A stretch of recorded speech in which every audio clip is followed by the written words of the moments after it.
Fried rice. আজকে fried rice করবো, তো ভাবলাম যে আপনার সাথে শেয়ার করি ছোট্ট একটি ভিডিও। তো চলেন শুরু করি। আসসালামু আলাইকুম সবাইকে।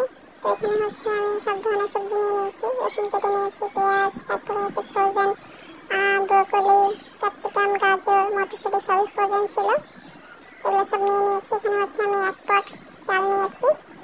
এখানে পানি গরম করতে দিয়েছি। এখানে আদা রসুন পেস্ট দিয়েছি, এলাচ, দারচিনি, তেজপাতা, লবঙ্গ দুটো দুটো করে দিয়ে দিয়েছি। পানিটা বলক চলে আসলে আমি চালগুলোকে ধুয়ে দিয়ে দেব। আর লবণও দিয়ে দিয়েছি সামান্য পরিমাণে। তো আমি চাল দিয়ে দিয়েছি। এটাকে হচ্ছে 90% মতো আমি সেদ্ধ করে নেব। এটা হচ্ছে পোলার চাল আমি ইউজ করেছি। আপনারা চাইলে বাসমতি চাল ইউজ করতে পারেন বা আপনারা পছন্দ মতো দিতে পারেন। তো আমি কালো জিরা পোলার চাল দিয়েছি। তো আমার হয়ে গেছে, আমি ছেঁকে নিয়েছি। এখন হচ্ছে আমি এই তেজপাতা, লবঙ্গ যেগুলো দিয়েছিলাম, এলাচ, সেগুলো আমি তুলে ফেলবো এখান থেকে। এই তো আমি তুলে ফেলেছি। ভালো করে একটু ঝরঝরা করে শুকিয়ে নিতে হবে। তো পাশে হচ্ছে আমি প্যান বসিয়ে দিয়েছি প্রথমেই। তো প্যানে হচ্ছে আমি প্রথমে তেল দিয়ে দিয়েছি। তেলটা গরম হয়ে গেলে আমি শুরুতেই হচ্ছে কিছু রসুন কুচি দিয়ে দিলাম। এটাকে আমি একটু লাল করে ভেজে নেব। আমি আমার মতো করে রান্না করতেছি, তো আশা করি সবার ভালো লাগবে।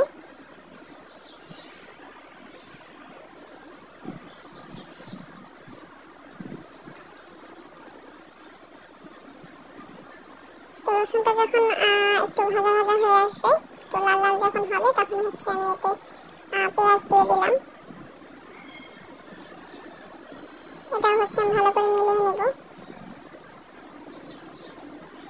পেঁয়াজটা আমি একটু বড় বড় করে কেটেছি, দেখতে পাচ্ছেন। তারপর হচ্ছে আমি এতে কাঁচামরিচ দিয়ে দিব কয়েকটা ভালো করে।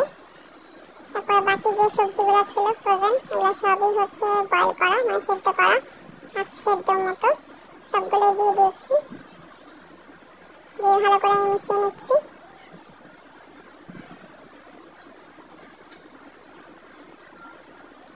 এই পর্যায়ে হচ্ছে আমি সামান্য লবণ আর সামান্য গোলমরিচের গুঁড়ো দিয়ে দিয়েছি। দিয়ে এটাও ভালো করে মিশিয়ে নিচ্ছি।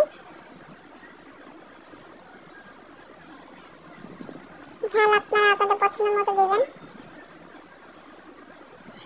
এখন হচ্ছে আমি একটা ডিম ভেঙে নেব, ডিম স্ক্রাম্বল করে নেব। সাইডে হচ্ছে আমি একটু ফাঁকা করে এখানে হচ্ছে ভেজে নিচ্ছি।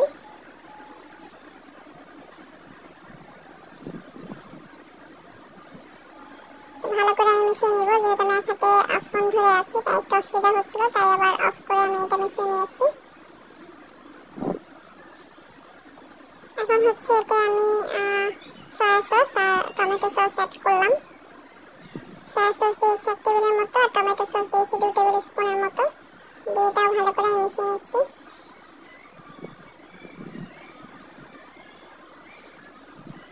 এখন হচ্ছে আমি যে রাইস রেখেছিলাম বয়েল করে, সেই রাইসগুলো দিয়ে দিব পোলাওয়ে।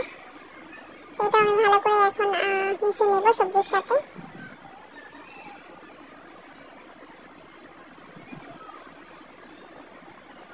এটা আমার মেশানো হয়ে গেছে। রান্না অলমোস্ট শেষ।